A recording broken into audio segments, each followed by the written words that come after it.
Hey, everybody. Welcome to episode 61 of the Adam Makes Beer Industry Pro podcast.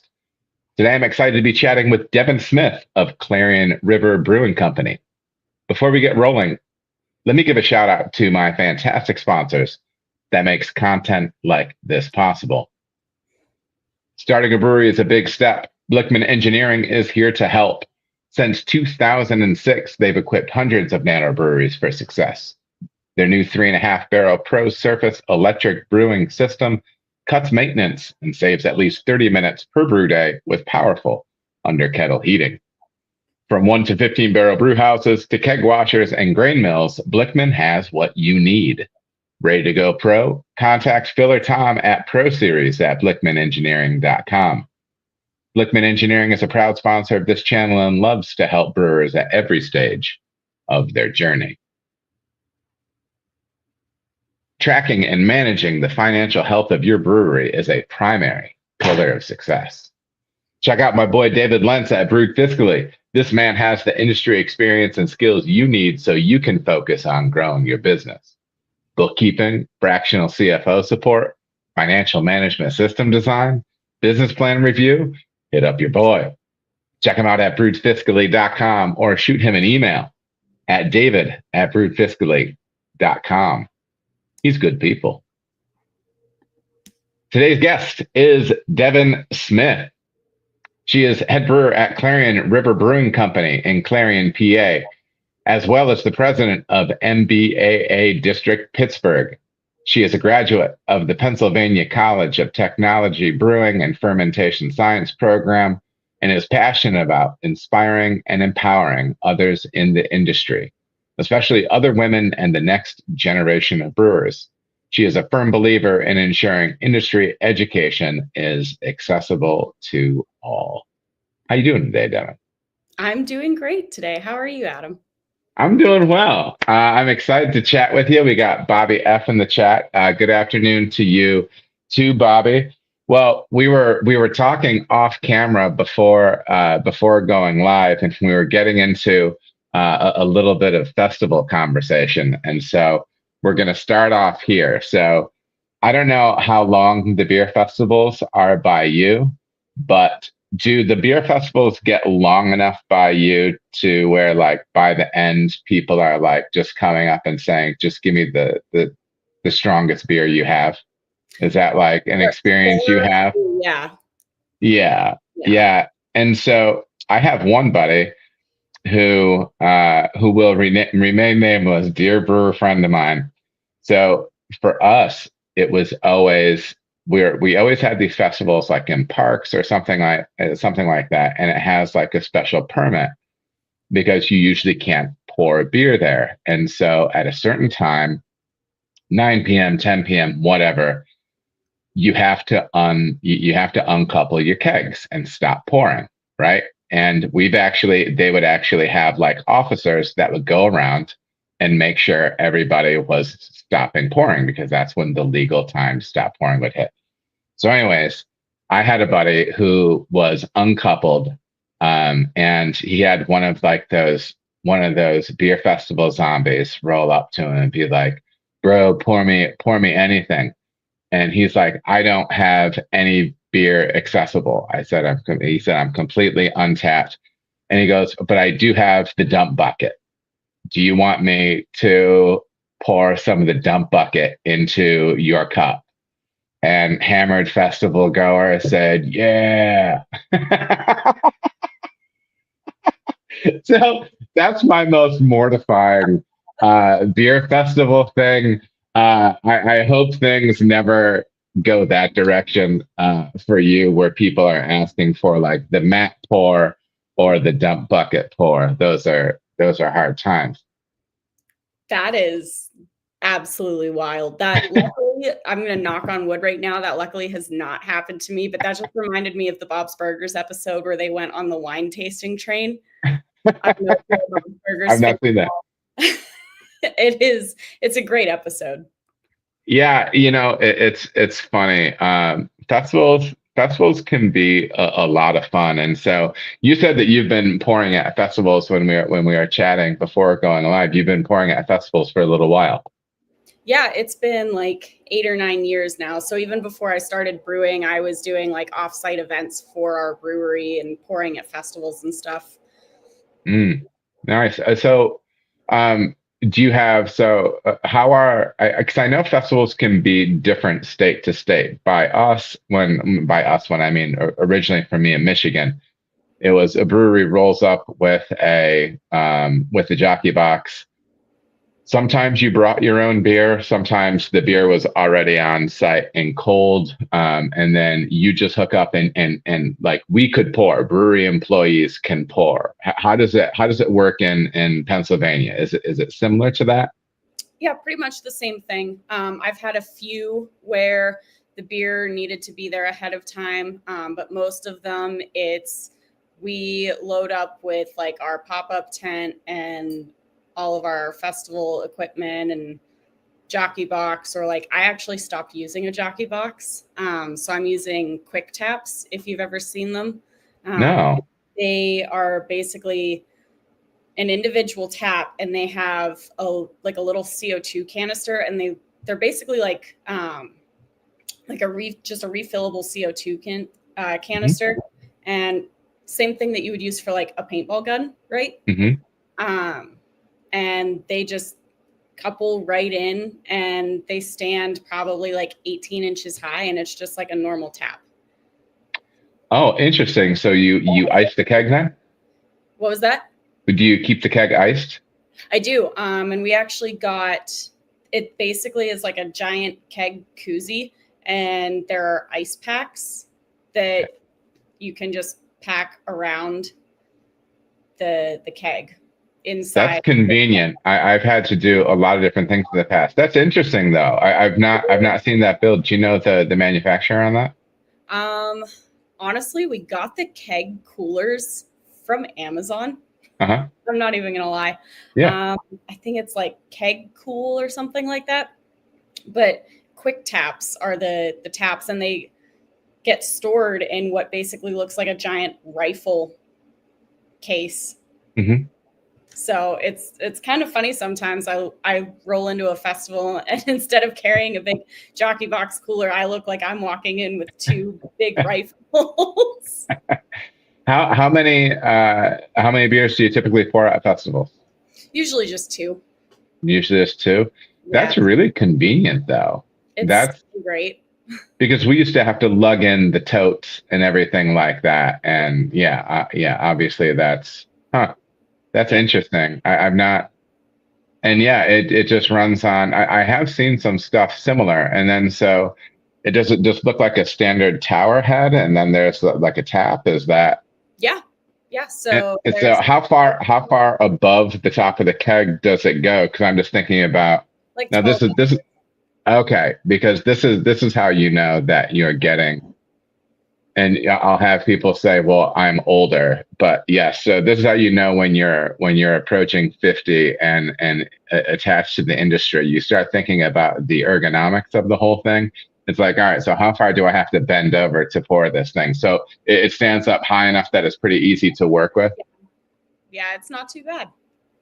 Ah, that's pretty cool. That's pretty cool. Things are always changing.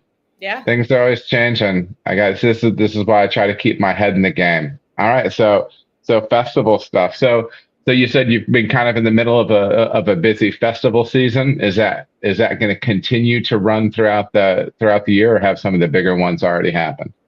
A couple of the bigger ones have already happened. I have a few left between now and like the end of summer, but June around here seems to be like the most highly concentrated for festivals. So every single weekend in June, I was at an event. Jumping. Yeah. What do you typically take to festivals? What do people? Because I know it can be a little regional and whatnot. What are people looking for at festivals, or what do you like to be able to bring to festivals to pour? So I typically try to avoid taking hazy IPAs, because I know that most everybody is going to take a hazy IPA. So I try to break it up a little bit because I think about it from my standpoint if I were attending the festival as a consumer, and I don't want every single brewery to have the same thing. I want to be able to taste different styles of beer. So what I've noticed that has actually been a really big hit this year so far at festivals has actually been a Schwarzbier. Despite it being super hot out, it's hard to find dark beers at warm weather festivals. And it's also not a dark beer that is going to knock you out. Sure. Yeah, I'm assuming it's not like a big syrupy sweet thing, It's gone over pretty well at everyone I've taken it to so far. I bet. Well, it's just a great style, first of all. It's just a great style. I've always been, whenever if I'm in a situation where I can get, multiple lagers up, that's always my first. That's one of the first ones that I want to be able to get up, because first of all, I think in a pub scenario, it's super food friendly. Like it's a really approachable beer. It goes great with food. And I've always enjoyed having beers that kind of maybe look one way but drink another. I always think that that's fun, and there are plenty of people out there that feel as if the color of the beer, the depth of color of the beer is going to have an implication of how sweet, heavy, rich, or ABV high it's going to be, right? So it's nice to have that approachable lager on as well. Is that something that you keep on tap regularly in the pub? It's actually not. This was the first time I've made a Schwarzbier. And we got, so I have a flagship English brown ale, but last summer I got several, not complaints, but comments that even in the summer, there are a lot of people that would like to see something a little bit darker. So I wanted something dark but approachable. And so was born our summer seasonal Schwarzbier. It's so interesting. Do you keep a stout on throughout the year or seasonally? Seasonally, yes. Throughout the year, no. Yeah. So now I have 2 dark beers on, and they're the Schwarzbier and an English brown, and that's pretty much it as far as darker beers go for right now. Yeah, it's always so interesting because I've brewed at different places. Some places, I feel like some locations, some geographical areas expect stout on, some don't at all. You can put it on and it'll just sit there. You know what I mean? And yeah, it'll scratch the itch for, the handful of people that want to see that beer on. But sometimes it'll just sit on the taps. And that's one of the things I found moving down here to when I moved to the Cincinnati area about, coming up on 5 years. I was assuming that, I'm like, well, all right, well, maybe I'll need a stout on here. So, we did some, but for us there, it was, when I was at Cartridge, it was IPA, it was fruited beers, like specialist type fruit beers. And then like our lightest stuff, our lagers, you know what I mean? The stout would pour all right, but yeah, it's interesting that, it used to be such a staple. It used to be such a pub staple. Yeah. And sometimes the necessity for it isn't always there. So I'm interested to know. So you got that feedback that, people wanted something darker on, even though Schwarzbier is, it's not a stout, obviously. How was that received by those people that were asking for something a little bit darker? For the most part, I've gotten really good feedback on it.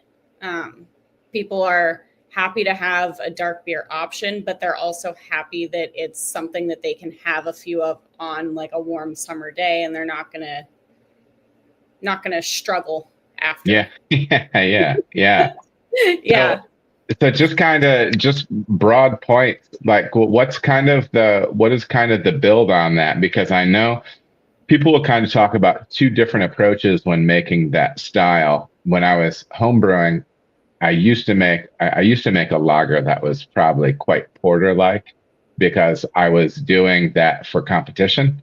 And I had always heard like in homebrew competitions go bigger and bolder. Uh, and it tended to work out pretty well. But you know, when we're talking about brewing beer to sell to the public, that's not necessarily what we're talking about anymore. So you can kind of have like a bigger roastier version of those, or you can have like a little bit more of like a black pills type type build where it's like a pilsner, but like with a little bit of like roasted malt or like maybe even dehusked roasted malt. Where do you think the Schwartz beer that you're making kind of falls in there? Like how roasty is it? Is it mostly like dehusked roast, so you get kind of more color, or what was your approach with building that beer? So I kind of went closer towards almost like a dark pilsner, but a little more towards the center of that spectrum there. I didn't want to go super, super bold and roasty, but I wanted that to be there enough that you know it's there. Sure, sure. So just off the top, and if you don't remember off the top, that's fine. Would you remember what you used? Just even the malts that were in that as far as the roast malt for that? Yeah. So funny enough, as soon as you started to ask, I actually pulled up my my recipe sheet for it so that I could actually get into some good detail with you. So it was about 75% Pilsner, or yeah, about 75% Pilsner malt. And then a little bit of Black Prince chocolate, Munich, flaked barley, and some caramel 60 in on that too. Love it. Love it. Yeah, and I can see how you're kind of walking a line right there a little bit between the two. That makes that type of build makes makes a nice beer. Just out of curiosity, what was the do you remember who the maltster was on the crystal malt that you had? I believe that was, I think it was Warminster. Okay, so I haven't used Warminster. So are you an LD Carlson brewery? Yeah. Interesting. So yeah. I just did only about an hour away from me. So yeah, it's mostly convenient. Yeah. I just did a video for them. I just did a brew day with I'm always gonna switch it up. It is Garden Market or Market Garden. I think it's Market Garden Brewery in Cleveland. And I went up there and they were one of the varietals that the LD sells is called Avant Garde. And they have Market Garden makes a Hefeweizen that they have won gold with at GABF with both the Avant Garde pills and wheat malt.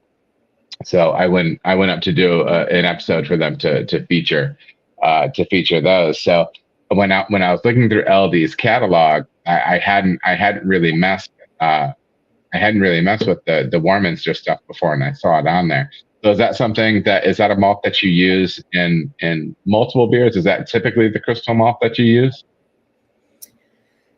I switch mostly between Warminster and Briess. I go with Briess for a lot of my more like American styles. But like all of the batches of my English brown ale, I try to use them because they're a UK maltster. And then that was what I had on hand for the little bit that I needed for this beer. Sure. Yeah. Sure. No, that makes sense. So, well, that's cool. Yeah. So I want to ask you about recipe development, and I'm not setting this up. I usually dig into background a little bit. So let's jump into a little bit of your background, because I do want to start touching base on recipe development as well, because I think it's one of the reasons that I wanted to talk to you was I thought it was really interesting that kind of your path into the industry, I thought was very relatable. I think there's a lot of people that are, industry adjacent that end up sliding into the brewery, right?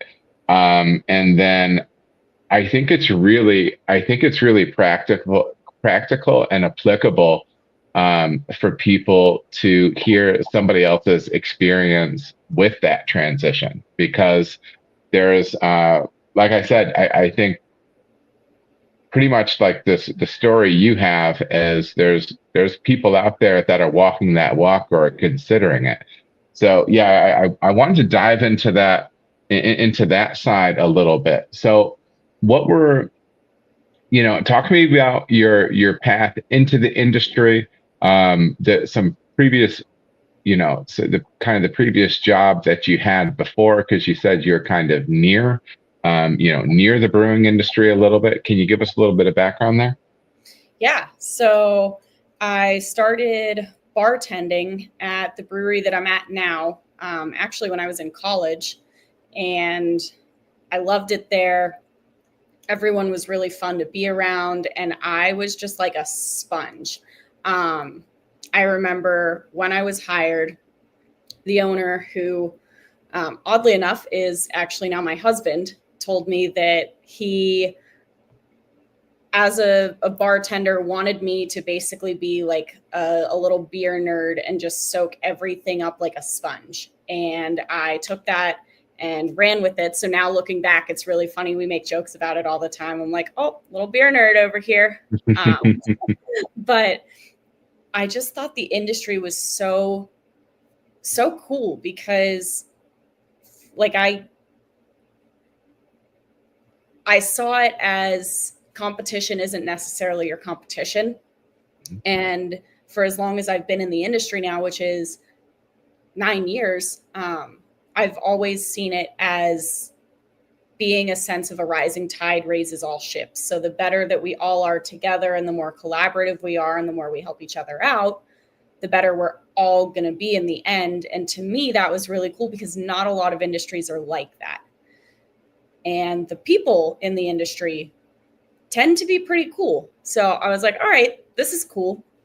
And then I graduated college, stayed on as a bartender until I kind of figured out what I wanted to do because I was actually on track to go to law school. And then I did my internship in college and I decided this is absolutely not what I want to do. But it was so close to my degree that I was like, I'm not going to change anything now. I'm just going to finish this out and then reset and figure it out from there. So I tried dipping my toe in real estate and I was still bartending. I stayed there like the whole time. And then I got into real estate. And after about a year and a half, I also realized this is also not for me. And right around the time that I was looking to get out of real estate, our previous brewer was getting ready to be on his way out to somewhere else. And we were like, oh, okay, well, we need a brewer. What are we going to do about that? And I said, hey, I can learn how to make beer. Mm-hmm. I had never homebrewed a day in my life. I had never brewed on our system. Like I had never even been his assistant brewer at all. Nothing. I knew about beer. Mm-hmm. I had a pretty decent palate as far as like technical sensory went. And I was like, I can do this. So I actually went back to school specifically for brewing. So Pennsylvania College of Technology, pretty much everyone in Pennsylvania just calls it Penn Tech. It's an affiliate of Penn State, but it's in Williamsport. So it's in like central PA, and they have a 1-year brewing and fermentation science program. So we met with the professor, the guy who runs it. And that was it for us. I was like, he knows his stuff. He's a really good person to be around. This is it. Mm-hmm. So I went back to school for a year and then graduated last May. And here I am. That's awesome. So you had at first mentioned that, you really dove into the beer nerd side of things. So, learning about styles, learning the sensory stuff, I'm assuming. Yeah. Yeah. So there's obvious benefits to that on the production side. What did you find were the actual concrete benefits? Because I've had this conversation with people that have worked front of house several times, and not all guests are super concerned about how much you know about beer. For some guests, they come in, they know what they want, they order, and whatever. But what do you feel as if the benefits were for you as front of house staff for picking up the beer knowledge, the beer nerd stuff? I think the biggest thing for me in the front of house was that even if people didn't necessarily care how much I knew about beer, or if they like knew what they wanted when they walked in, it was easier for me to make their experience better, especially if if people came in and they didn't know what they wanted. You could always ask them, what do you typically drink? What do you like? And then it was way easier to go from there when I knew what that base beer style was, what was going to be similar to what they would typically drink, what could be kind of comparable, but might be something that would be a little bit out of their comfort zone, but get them to try it. And then lo and behold, they leave loving a whole new beer. Mm-hmm. Mm-hmm. So that's actually it's an interesting perspective, because do you find that front of house knowledge and the that relationship and that understanding that you have of working with, your public, has that like informed like decisions that you make in the brew house? Kind of, you know what the people like, or you don't? Absolutely. Absolutely. Interesting. Yeah. What's kind of some of the go-to things that your local community really enjoys stylistically? Pilsner. Yeah. I am Yeah. in rural Western Pennsylvania. People Yeah. walk into my brewery all the time and ask, what's the closest thing you've got to Bud Light? Yeah. Little Yeah. dies I'm every time. sorry. Yeah. But No, it's true. our front of house staff, I now train them and educate them on all of the beer styles that we have on tap, what notes people can expect to get from certain beers. And then they have that knowledge to help them as well. Sure. Sure. So Yeah. when you say it, so is your Pilsner the lightest beer that you have on? Yes. And so like what kind of, so because I think, and especially I think Pilsner is a style that we as American brewers have been playing with more and more over the years, because I remember when I first started getting into like the homebrew scene, first started getting into craft beer, I would always think when I thought Pilsner, I would always think dry, firmly bitter, especially firmly bitter for the amount of residual sweetness that's left in the beer, right? Yeah. But then you can also look at Pilsner and see kind of that light lager group as well, right? What are people getting with your pills? Is it like a traditional German style? Is it maybe a little bit stepped back? What are you guys doing with that? Yeah. So it is pretty traditional German Pilsner. I use Tettnang hops in it, and I think we're at like 35 or 40 IBUs on that. So it's got that good firm bitterness. Sure. Yeah. Do you how dry does that beer go? Just off the top, you can even ballpark it if you don't have it. Fairly dry.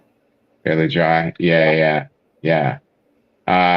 Yeah, I always love a pilsner like that. I remember I had my buddies doing more of a traditional one. There's a brewery over here called 50 West, and I had a couple of his actually. So funny story is I haven't drank beer in like 2 years, and the last time I drank beer, because apparently I have a relatively severe gluten issue. Oh, no. So the last two beers I had were like with my buddy. We did a collab day, and then I had a couple of his pills. That I love that I love that approach with it. What do you mind saying what Pilsner malt that you're using in that? I recently used Swan, Mm-hmm. but I'm making subtle tweaks as I go along batch to batch just to see where I want it to land. And I think I am, speaking of avant-garde malt, actually going to switch over to that. Interesting. So you've run both of them before? No, I have not run the avant-garde. Okay.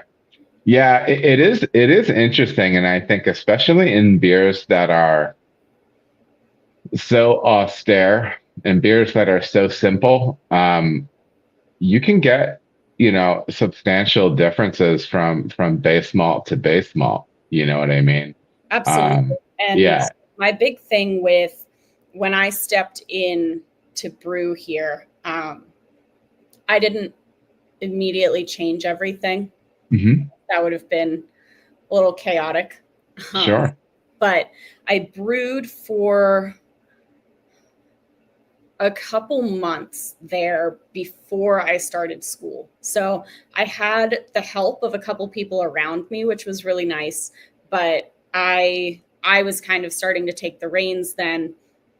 And I was keeping things kind of close to what they were before, but I was starting to make super tiny changes. And then the changes got a little bit bigger and a little more frequent as I started school, because what was cool was I was actually in class during the week, and then I would come home and we would brew on the weekends. So I was able to take everything that I was learning in real time and start applying it in my brew house. Sure. What was that process like of acquiring the hands-on skills? Because I remember, I had been brewing at home and very aggressively for several years before going into my first place. And, I had done some shadowing at some different places, but then you walk back there and you're looking at all this stainless, and it can be a little bit overwhelming. What was that process like of acquiring, I mean, essentially, like, because we're always on a path to mastery, right? And especially with equipment. What was that? What's that path been like for you? It was a little rough at first, I'm not going to lie. But I think part of it was that I started working on that system before I went to school. So I already had a somewhat working knowledge of it, and of all of our equipment, so that whenever I did go to school, I was able to really focus on gaining the technical knowledge. So this might be a little bit of an odd question, but I'm assuming that because you're doing both at the same time, that there had to be like some aha moments between practically this is what I'm doing, and then you're in the classroom side and you're able to find out why, and you're able to marry those two things. Can you think of any examples of something like that where the kind of the technical knowledge kind of ends up colliding or merging with the practical side of things? Yeah, absolutely. So I think that one of the biggest, and like, I think it was the biggest because it was one of the first aha moments that I had, because we really dug into raw materials before much of anything else. And once we got to malt and the process of mashing and the breakdown of enzymes, I was like, oh, that makes sense. Okay. Yeah. All right. Yeah. Yeah. Yeah. Yeah. It's interesting. And my best case in point is I hired in at the first brewery I was at, I hired in two fellows, and one had been homebrewing for years and was homebrewing at a very, very high level. He had an excellent understanding of, especially for at the time, or for his experience level, an excellent understanding of recipe creation. He knew scientifically what was happening at every phase, right? And then, so he had like all the nuts and bolts. But when I started getting him into the brewery, he learned at an absolutely fine rate. Don't get me wrong. But I think there are some times where the gears in his head would have to turn for longer because he was trying to translate it from what he was using before to the new equipment. The flip side is I hired another guy who had never homebrewed, knew nothing about beer. And so all he had to do was acquire process. And both the guys are great at acquiring process, but it was funny that Chris, the second guy, was able to pick up the process side faster because he didn't have kind of other information in the back of his head, you know. How do you feel? Can you speak to that process of kind of acquiring those like process skills? Did you have somebody that was coaching you along in the brew house, or was it just kind of figuring it out as you go? So it was actually my husband. My husband had kind of stepped in for about half of the brew days with the previous brewer and been basically like his assistant brewer. So he knew the setup of everything and had a pretty good understanding of how our system worked. So I was able to step in with him, and he was able to give me a pretty good explanation of everything and then hand me the reins while still being there to, make sure that I didn't royally screw anything up. But Mm-hmm. it worked pretty well. Yeah, I remember the first time I started slinging around chemical with a brewery pump. And I was just doing like a CIP on a vessel or whatever. And so it was like a belly wash. So, your liquid and your chemical sitting in the bottom and you're just spinning it with a pump. Yep. I remember throwing that pump on, and this was not like one of those smooth sounding, like you flip it on and it just gently whirs or whatever. Yeah. This is not what it was. This was some big loud thing. And that used to absolutely frighten me. I would never want to admit it to anybody, but dude, I made sure my clamps were so tight and everything like that on all the connections. I was always sweating through that. But it's always nice when you start to like get through and you start to acquire like um, I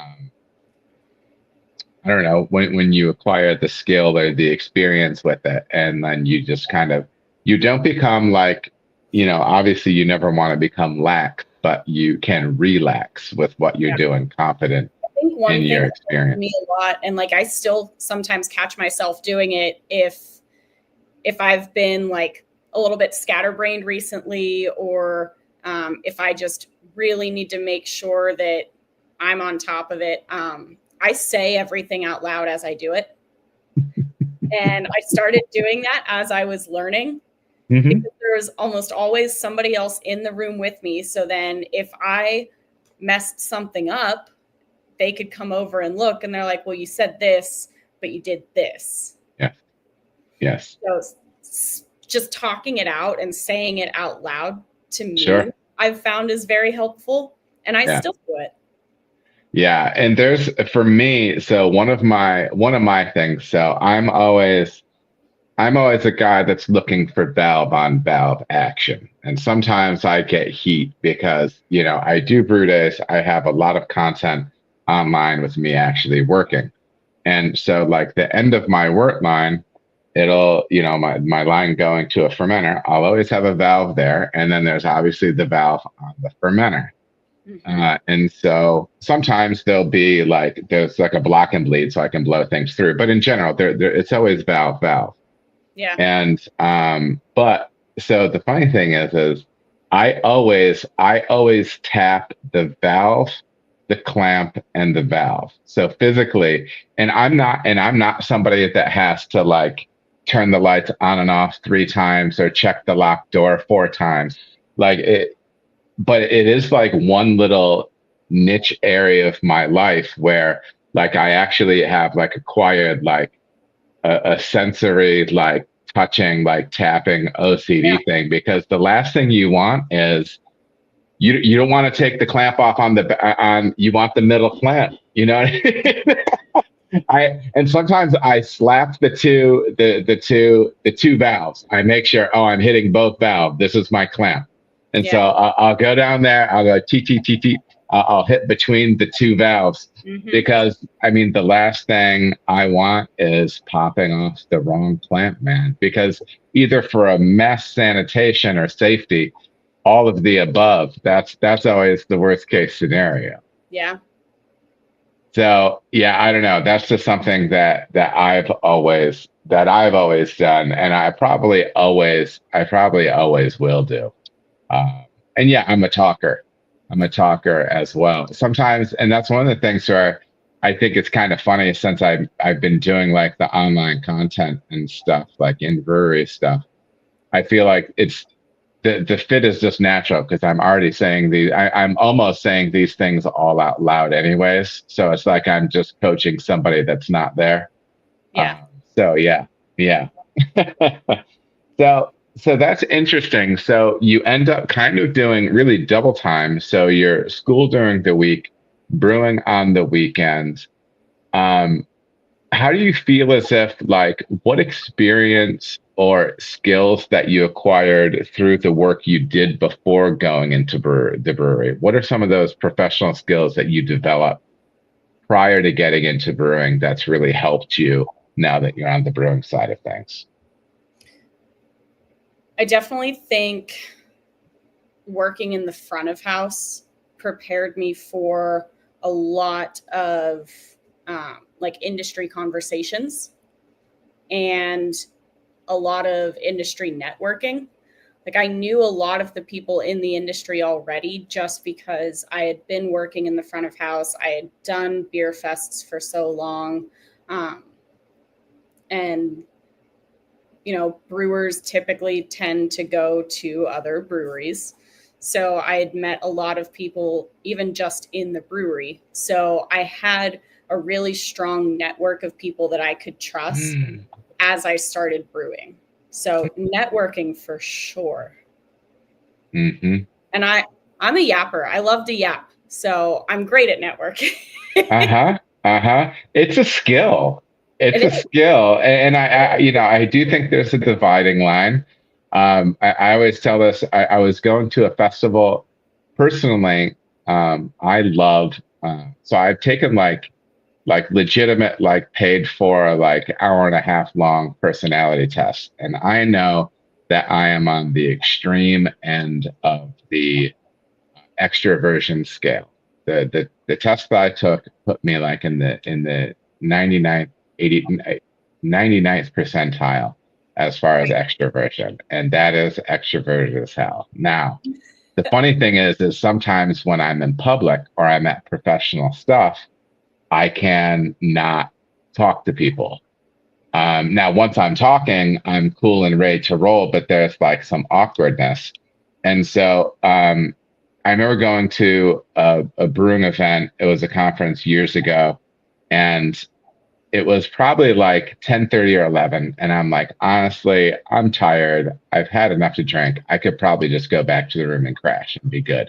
But I'm like, no, man, you're gonna network. You're gonna meet people. And so I started talking to this dude from a very large brewery by us, and he was very, I mean, especially compared to me, like his experience, his profile on the industry was a lot bigger. And we're talking beer, and it's cool. And I know his name, and he knows my name, and we're yapping for like 2 more hours, right?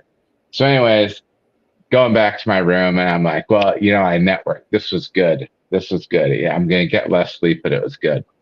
So next morning, I get up, go to breakfast, and it's this buffet line, right? And this guy that I was talking to the night before is in line in front of me. And I'm like, oh, hey, man, how's it going? And he goes, good. Oh, hey, I'm Steve, and stuck his hand out to shake my hand. He didn't remember talking to me.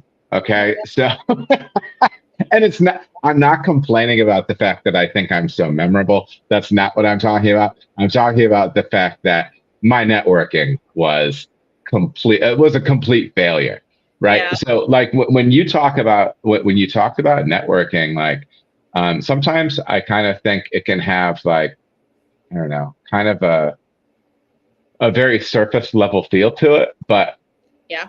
having those skills to be able to chat with people and make connections with people is very, very, very valuable. And I think it's underrated. I do think it can be tricky in our industry because what is the line between hanging out and getting hammered and actually forming connections? Yeah. Like those might be two different things. But yeah, no, I think I think that's interesting though. So how has those have those networking relationships helped you with this move into the brewing side of things? I have had such a helpful support network as I've moved into this. Like if I've had questions on anything, and if I like didn't want to bug my mentor with a million questions, I pretty much always had people that were willing to help. Mm, yeah. How did um how did the how did recipe creation um how has that process gone for you? Because I do think recipe creation is a process. We're learning things all the time. My process for recipe creation was, let me see if I still have it. I know I still own the book. I just don't know if it's right here or not. So my entire time homebrewing, I homebrewed almost exclusively for competition. Okay. Okay. So I would enter like the last couple of years when I was entering competitions, I was entering between like 15 and 38 beers in a competition. So Okay. I was entering a lot of beers. Yeah. And that was what I was brewing to compete. Okay. And so that was my thing. But I was using the book Brewing Classic Styles, John Palmer, Jamil Zainasheff, and they had all these recipes in there for all these different styles.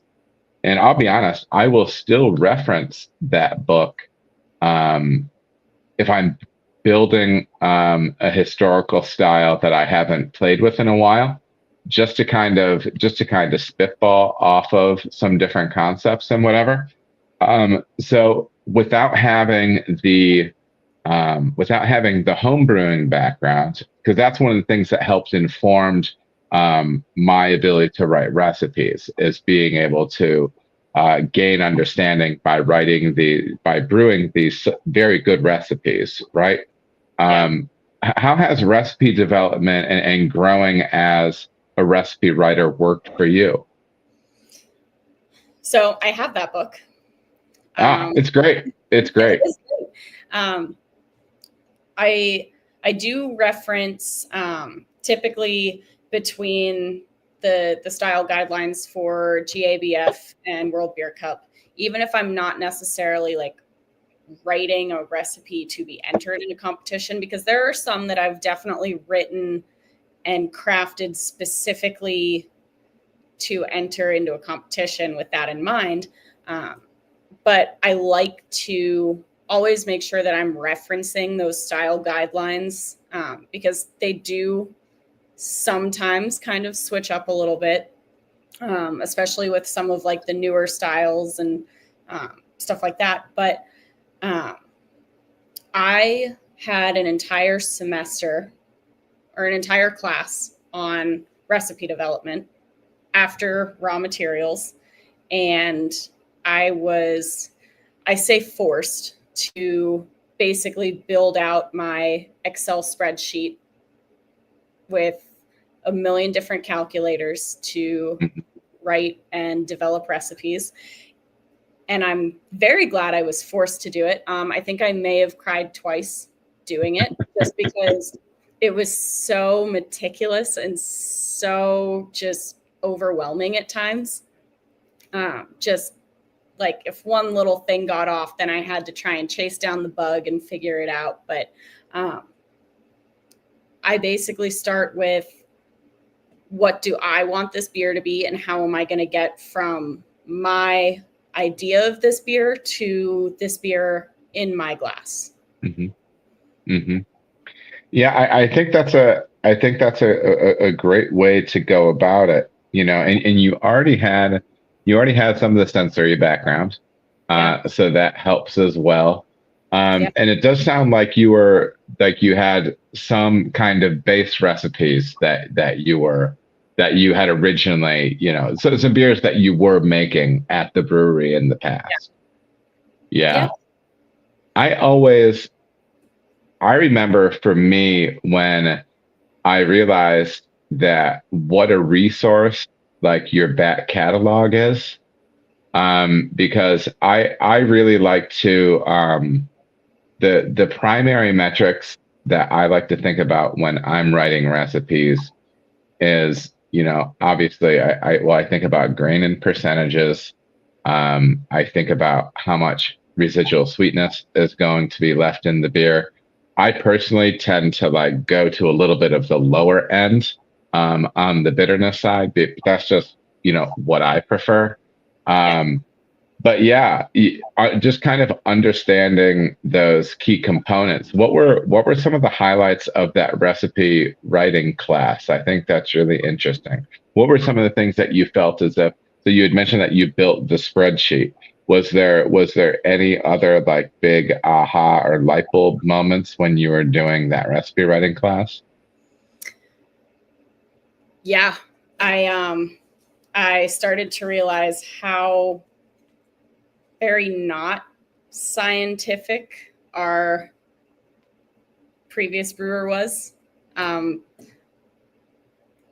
that was kind of fun to try and look at his previous recipes and then try to actually translate them to a more informed recipe.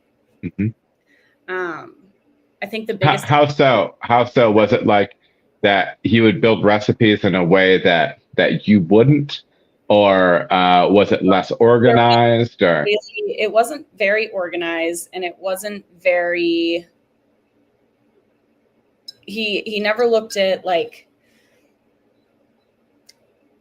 I don't think he ever read a COA.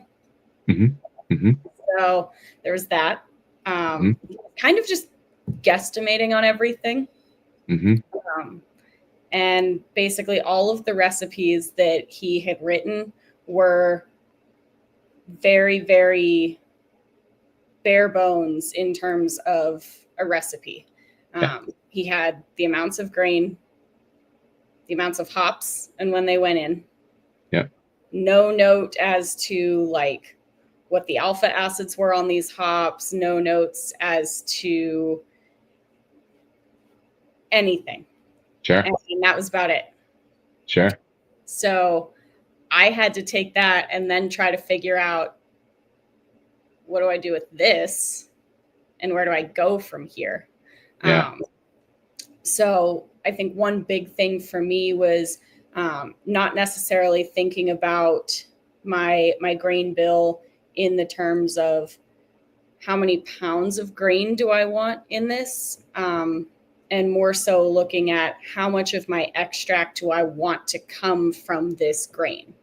And that was a big game changer for me in the terms of recipe development, because until I had started that class, I had never heard of that. Sure. So that was a big thing for me. That was a big corner to turn. Yeah.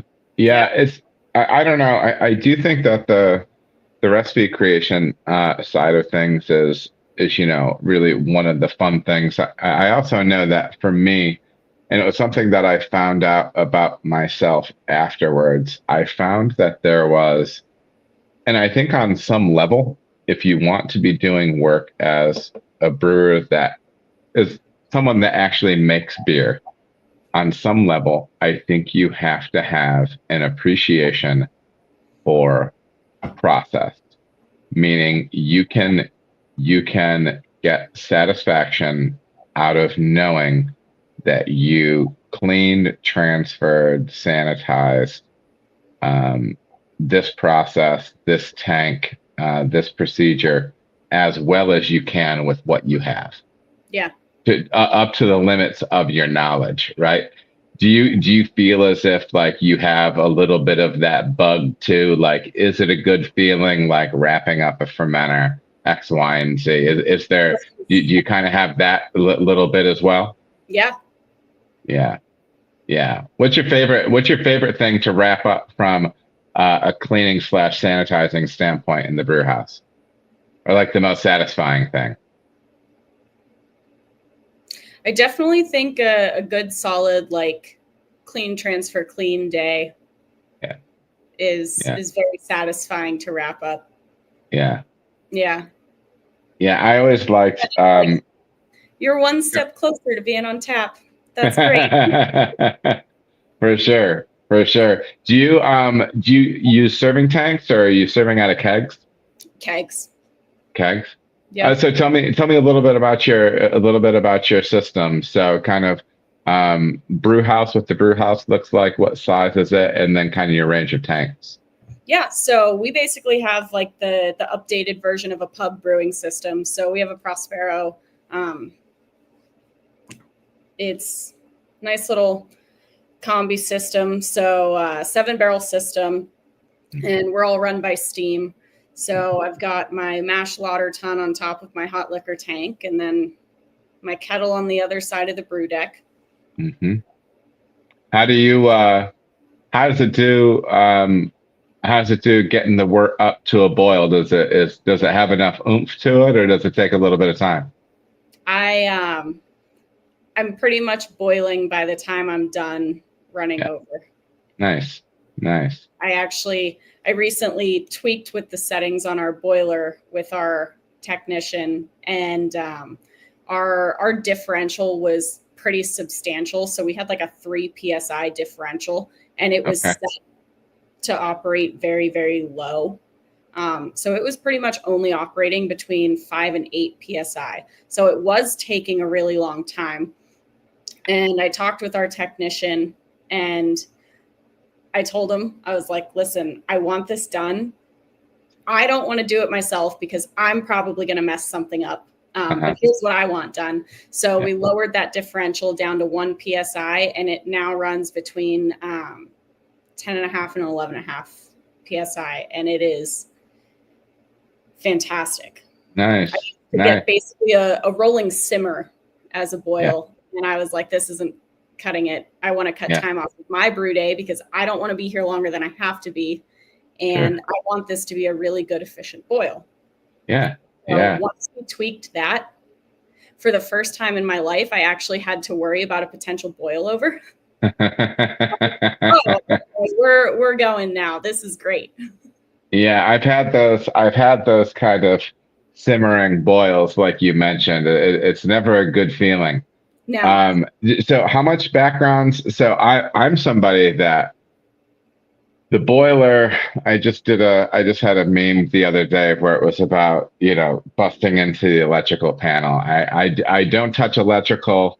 I don't touch boilers really. Do you have like really any background with either of those things? Not at all. Yeah. I don't either. No. It was funny because when I posted I posted the one. It was just a joke about, there's always one brewer that wants to get in and do something, who has no electrical experience, wants to get into the panel and do something crazy in there, right? And Yeah. I had an old buddy text me, and he'd be like, I feel attacked. And I'm like, not everything's about you, even though it kind of was a little bit. But yeah. Josh, well, it was my buddy Josh who I used to brew with that cartridge, and it's in a lot of the video stuff that I do. But yeah, his threshold for danger when it comes to electricity is just a little bit higher than mine. I have a very healthy, respectful fear of electrical work. Yeah, I got shocked twice when I was a kid. I grew up way out in the country, and one, there was an old fence, and my older brother, got me to grab the fence and pull on it. Yeah. And then, so that shocked me. So that was one. And then another one, I was, and it's passed on. It's been genetically passed on to all of my children. So I used to cut everything like with scissors, like just take paper and cut it into the smallest pieces. Okay. And I cut the cord to my clock. And because I'm like, well, I think I can just get the scissors to slide past it, like, and then it didn't, and that shocked me. So I've had two, but they're both from my childhood, so it must have really left an impression. I guess, because I have no desire. And I also, like, the first brewery that I was at, like the electrical panel on the brew house, it was wild. And it was all held together. It was not approved by anything. It was scandalous inside that box. So yeah, it was a problem. So I think between the two times getting shocked as a kid and then having my first brew house panel be this thing that's held together by a wish and a prayer. Yeah, it was that. So the educational stuff that you did, how much, because first of all, there's so many things that you can learn about in our field. Did it get into things like maintenance or even like just like periodic maintenance, things like that? Did that course dive into that stuff at all? We did have a whole entire course on brewery mechanics. Mm-hmm. And that was what I think I see as one of the most beneficial courses to me. Tell me why. It was all very, very helpful and insightful. But the mechanics course specifically, I don't have any kind of background in mechanics or like thinking on a mechanical level. So having that broken down very simply for me was excellent. Mm-hmm. Mm-hmm. I think I have I'm sorry, go ahead. Understanding of all of my equipment and my system as a whole because of that. I still know like what my limits are, like my boiler. I'm calling in a professional. And certain things I'm still going to call in a professional, but I at least have an understanding and I can diagnose it and say, I know this is what's wrong with it. Mm-hmm. Mm-hmm. So I don't need you to come out here and tell me what's wrong with it. I just need it fixed. Sure. No, and I think you and I have we're kindred spirits in that way, because I am not somebody where the hands-on where the mechanical stuff comes kind of second nature to me. I'm somebody that actually has to see things, get reps with it. You know what I mean? And I think there's a lot of us out there like that. And it's not that you can't build competency. It's that we have to build it in a different way. We actually need the experience, and actually need the reps doing some of the things. Definitely. Yeah, definitely. It's one of the things that I like that I do now about going into different breweries. and seeing how different people solve different problems, how people work with different equipment, is that you just learn stuff. You just learn from seeing how it's done differently somewhere else. Yeah. You know what I mean? It's really a very cool thing. So, I mean, it sounds like you had a really positive experience on that side, because it had to be a little bit of a wild road, both, going to school and brewing all at the same time. It was. And specifically during that mechanics course, I actually missed 1 week of school due to a family emergency. So I missed an entire week, and it was an 8-week course because our semesters were split in half. So I missed a good chunk of that class, and I'm pretty sure it was actually when we were talking about boilers and heating systems. Yeah, for sure. Funny for story. Sure. Behold, later that year, my boiler had to be retubed. So I got a crash course on boilers for the second time that year. Yeah. How did you feel? How well prepared were you for things on like the glycol chilling side? Because, and again, maybe it's just all of my past trauma, but I have worked with some bizarre HVAC situations in the past. How do you feel as if that program was able to help you kind of get an understanding of what was going on with your chiller itself, with your loop, stuff like that? I had a much better understanding of that side of the system after that course. I still don't consider myself a professional by any means, but I have a working knowledge and working understanding of that system and what should be going on with that system. Yeah. Well, I tell you, just a quick note for you or for anybody else, the website for G&D chillers, their website, they have like a whole video library. And that has saved my butt in the past. And like, I'm talking about like maybe dozens of videos, and like it's specific titles. So it's basically like a video FAQ page or whatever. And when I saw that, I think I sent him an email just to tell him how cool that is, even though I didn't even need it at the time. But yeah, so either for you or for somebody listening at home, if you've not checked out that GND, they have a video library, which is so valuable for us when we end up finding issues with that loop, because I mean, that's really the lifeblood of what we've got going on back there in so many ways. No kidding. Yeah. So that's great. So it sounds like you had a really good experience with this program, and kind of discussing doing this show. We also kind of talked a little bit about like, mentorship in our field. And could you just speak kind of briefly to that and what your experience has been like? My experience with my mentor specifically has been incredible. Like I graduated over a year ago. I still talk to him several times a week. Awesome. We stay in touch. We actually went to a brewery together last weekend. I don't know, you're probably not super familiar with it because it's a good distance from you, but Berwick Brewing, out in Berwick, PA. Their owner's been trying to sell for a couple of years, and he's just like, he's ready to retire. He's ready to be done, and nobody's bought it. So he just decided, he's like, you know what, I'm done. So he only has, I think, 2 more weeks left that he's going to be open and running.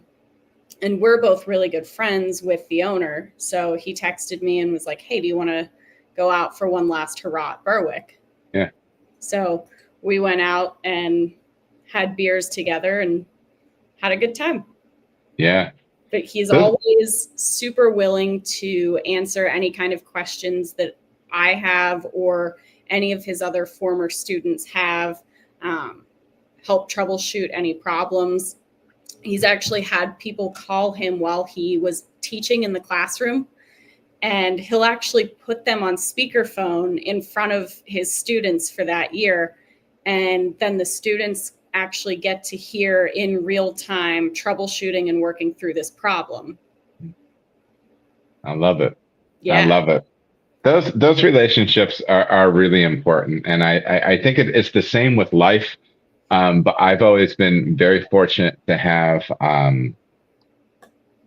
my circle of people tend to be very, very high quality people, like people where when things are good, they celebrate with you. When things are down, they lift you up, and when you need to hear the truth, they tell you the truth. So it's an invaluable thing to have around you. Now, we've kind of talked about the educational background a little bit, some recipe writing stuff. Now, let's dip into a little bit of talk about. I know that you like to work with herbs and spices with your beers. Let's kind of talk about that a little bit. What are some herbs or spices that you have been incorporating into your beers? So actually, my first ever beer that I brewed before I even started school was a blueberry and lavender sour. Mm-hmm.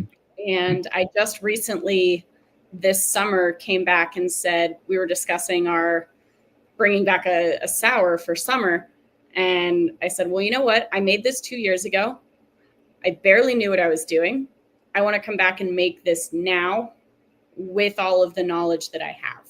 Sure. So it was really cool to get to make that beer a second time and make changes and see how I thought it came out versus the first one. Sure. So lavender is one that I've used twice now. I've used chamomile, rose petal, and then I actually have a wit beer coming up with lemon peel and rosemary. I've used rosemary before as well. It was actually for my final project for the brewing program. We basically had to do like an R&D program and then brew a beer. We got to assess it, but we were on such a short time period that we were basically assessing tank beer at this point. We had to make our recipe changes based off of that. And if we didn't want to change anything, if we liked it the way it was shaping up to be so far, then our challenge was then make it again. Be consistent and make it again. Yeah. So we did, I teamed up with the other woman in my class. There were two of us. So How large of a class was it, by the way? We had 5. 5, okay, go ahead. Yeah. And we were together 4 days a week for like 8 hours at a time. So we got to be pretty close. Right. That's right. But we teamed up and we did a West Coast IPA with rosemary. And then we used rosemary and Centennial hops. Nice. So, we used drop hops and then Centennial hops as well. Let's jump back to the chamomile real quick. What beer did that go into? So both the chamomile and rose petal went into a saison. Went into saison. Okay, I think that's interesting because I always like to. So I have leveraged chamomile along with honey, because I think sometimes when you're using like a wildflower honey, what you're hoping to be able to get through is some of that aromatic. Yeah. And then because it's such a key thing to be able to get the honey to speak or in the beer in order for it to express is having the aromatic as well. So I was thinking about, I'm like, well, chamomile is such an herbal tea thought in my mind. And people put honey in their tea. You know what I mean? I was thinking, well, maybe if I can magnify some of that floral element along with something familiar, maybe I could try to like magnify the honey by using that. But I think it's interesting that you are using it in saison. So what was your thought process with incorporating it in a beer like that? To me, it's a very soft and kind of floral style on its own. So I wanted to just elevate that and take it one more step farther. Mm-hmm. So the chamomile was hot side on that. That was in like the last 5 minutes of the whirlpool. And then the rose petal was cold side. Rose is such a delicate flavor that I didn't want to risk it hot side. So I went cold side for that. Where do you find, how do you, when you're adding things on the hot side, are you going like whole crushed? I know there's a lot of different elements you could be using, but do you tend to bag those up and then put them in, or just putting them into the kettle? Okay. What I've actually switched to now, since doing the rosemary IPA, is I actually fill my hop back with whatever herb I'm trying to use in that. Yeah. So I filled my hop back with fresh rosemary, and it just kind of passed through on its way to knockout. Yeah. Yeah. And just to be clear for everybody, so that work that's hitting the rosemary when you're utilizing a hop back, is that while the wort is still hot or when it's cold? Yeah, that's pre-chiller. Pre-chiller. Excellent. Excellent. Yeah. So still really hot side. Yeah. How big of a vessel is that hop back? Is it like the size of a half barrel keg? So what I bought is I actually bought a mash tun from a home brewing system. So it has a false bottom, and then I think it's like a 20-gallon mash tun. So it's a decent size, which is nice. But I've just kind of MacGyvered it coming out of the entry into the top. I put a 90 and then a 12-inch spool, and then I just basically zip tie a mesh bag around that spool. So that mesh bag just got packed with a bunch of rosemary. Love it. Yeah. Love it. Yeah. That's interesting. Yeah, there's so many ways. There's so many ways to get it done. And so you mentioned sometimes you'll essentially do, like a dry hop or something with these. Do you like to with like I've also done like loose leaf tea beers. So I did a pale ale with lemon tea, and then I did another pale ale with a tropical flower tea. So it had like hibiscus and some other flowers in it. And I basically do a dry hopping with that, but what I do is I'll add it into the bright tank. And usually like 24 hours on the tea is about all you need for that infusion to happen. So I'll just plan on kegging 24 hours after I transfer over. Sure. Yeah. Sure. How far have you? Okay, so I've done I've done a really aggressive hibiscus beer in the past. And so what I did was I did a hibiscus beer that we would joke around at the time and say, in order to make it street legal, you have to be some hops in there, right? So we would throw in like a dash of hops, but really like we don't really want any IBU from it, because what I was finding is, and maybe my numbers are wrong, but I feel like for every pound per barrel of hibiscus that I steeped in the bright, I was dropping it probably about 0.5 pH. And so I would put essentially essentially a zero IBU beer into a bright tank that was fully done and everything like that. And then I would steep it on 3 pounds per barrel of hibiscus. And what was cool is it would come out, the foam stand was pink, like bubblegum pink. The beer itself looked like a fruit beer. It almost looked like fruit punch, right? But there's no fruit in it.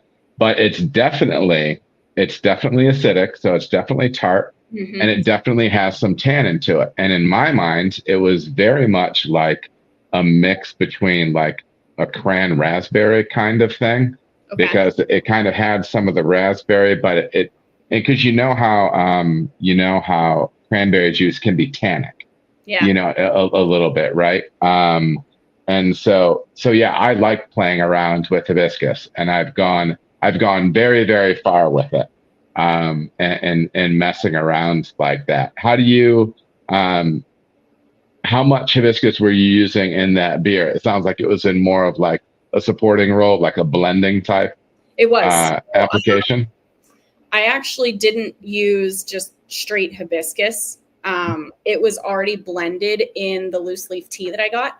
Okay. So it was called a tropical flower tea. So it was like black tea leaves, and then it had hibiscus, and I'm trying to remember what other flowers it had in it.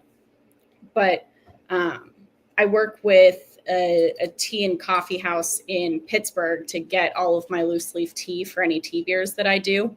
So I think we did 11 pounds of that tea. And in the bright. Yeah. Nice. And do you have to rouse that at all, circulate it at all? Or do you feel as if it kind of uniformly disperses?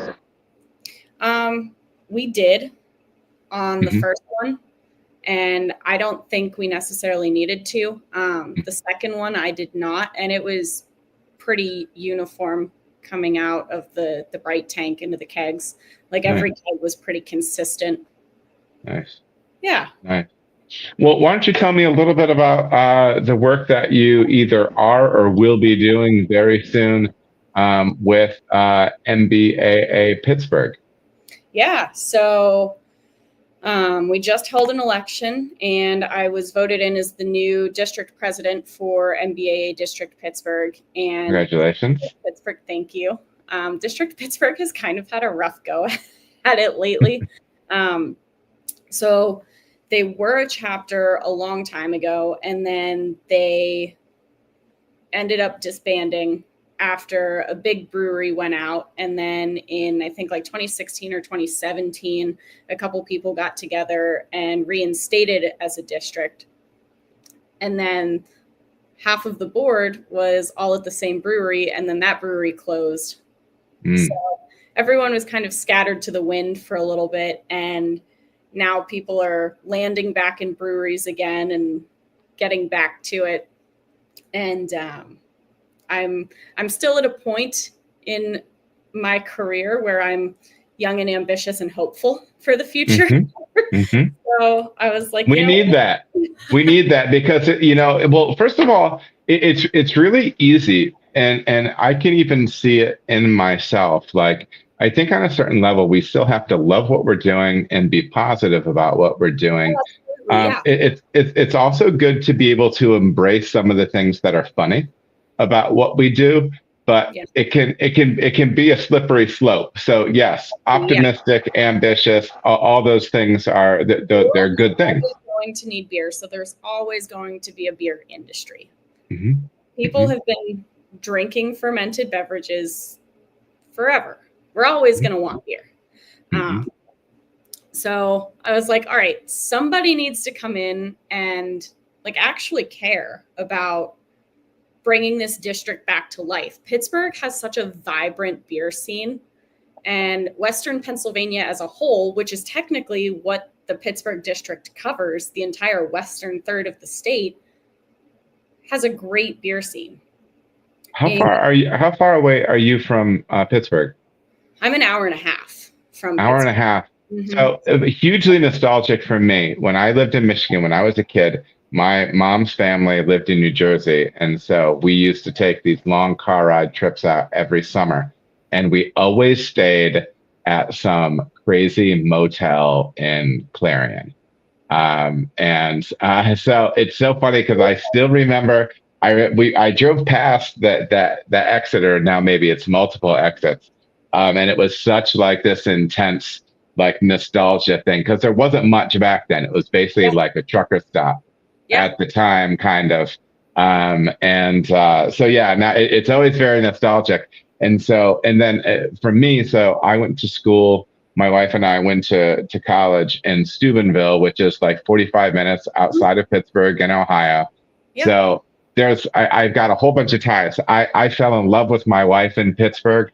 You know what I mean? We used to go out to Pittsburgh almost every night. We would just go and find a coffee shop with us and our friends and, study or whatever. So it's funny that this conversation has a lot of nostalgic memories for me. So, okay. So you're not that far from Pittsburgh. That far. And it's not a bad drive. So I'm in Pittsburgh a lot. But we needed someone that was actually going to pick up the torch and carry it. And I knew a lot of people in the Pittsburgh beer industry, and I asked around because a lot of people have let their membership lapse because Pittsburgh wasn't really doing anything. And I talked to a lot of people, and I was like, listen, if I can actually get this back on its feet and we start having meetings and doing things, would you rejoin? Would you re-up? And everyone had the same thing to say. They said, absolutely, I would. I just lapsed because I didn't feel like I was getting much out of it. Sure. Which, there's still so many resources through the MBaa, even if your local district isn't necessarily super busy, but that was how they felt. And it's a totally valid way to feel. So I think Pittsburgh is about to be on its way back up. We still have to get a couple more board members. So we're about to have another election here for the rest of the board. And then hopefully we'll be kicking off just starting out with social events, come meet and greet, hang out. Yeah. Yeah. Yeah. And it can probably create an interesting, that might also create like a good opportunity to find out what people do want, what they're interested in, and to kind of get that feedback. I love that. Yeah. I love that. And I think it's such an important thing. Because, something that we talk about on the channel all the time is, like we're always getting better. That's the whole idea. Like we're always getting better. And sometimes whether that means like I'm getting better myself or I'm helping somebody else get better, they both count. You know what I mean? I think that the mentoring / sharing of knowledge I think it's integral to what we do. Yes, we have to maintain employment by our brewery and everything like that. But yeah, that dissemination of knowledge, that sharing of knowledge is so vital.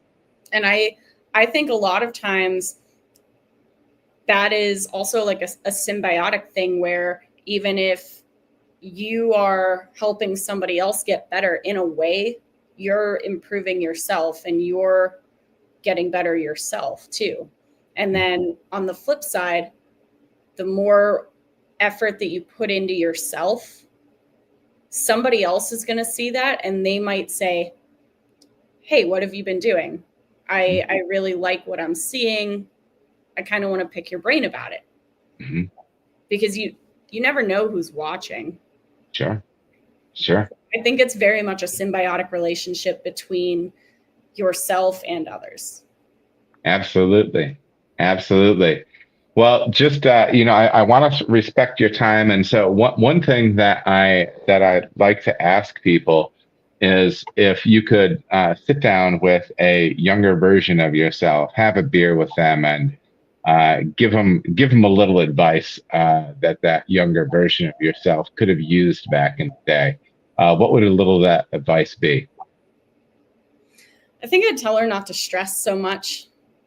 I was very high stress, high anxiety for a long time. And I think a lot of that came from the fear of not knowing what was going to happen and where I was going to land, because I had this plan and then that plan didn't work. And then I had another plan and that plan didn't work. And I started to really stress about things.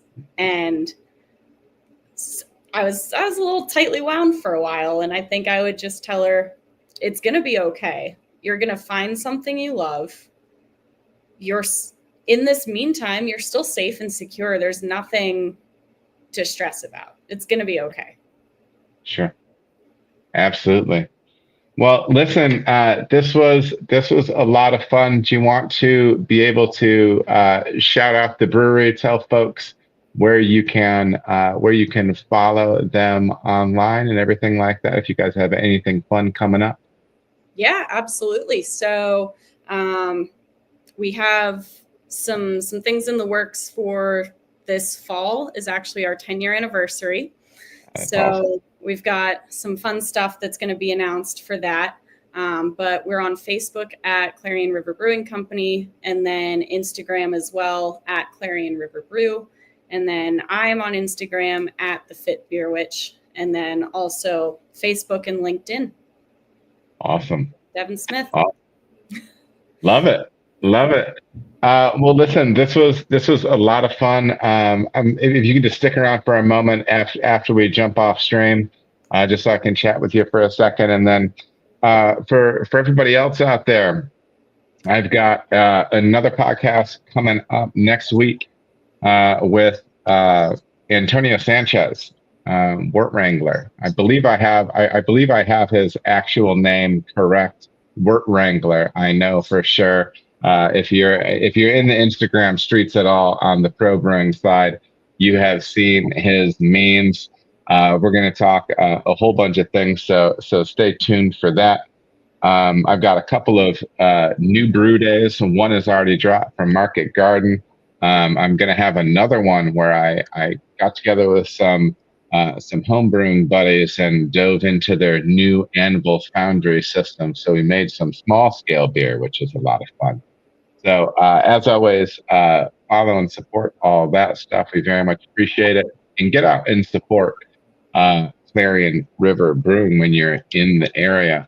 And Devin, this was a lot of fun. I really appreciate you having on. Yeah, this was great. I had a good time. Awesome. Well, everybody, have a great night, and we will talk to you later.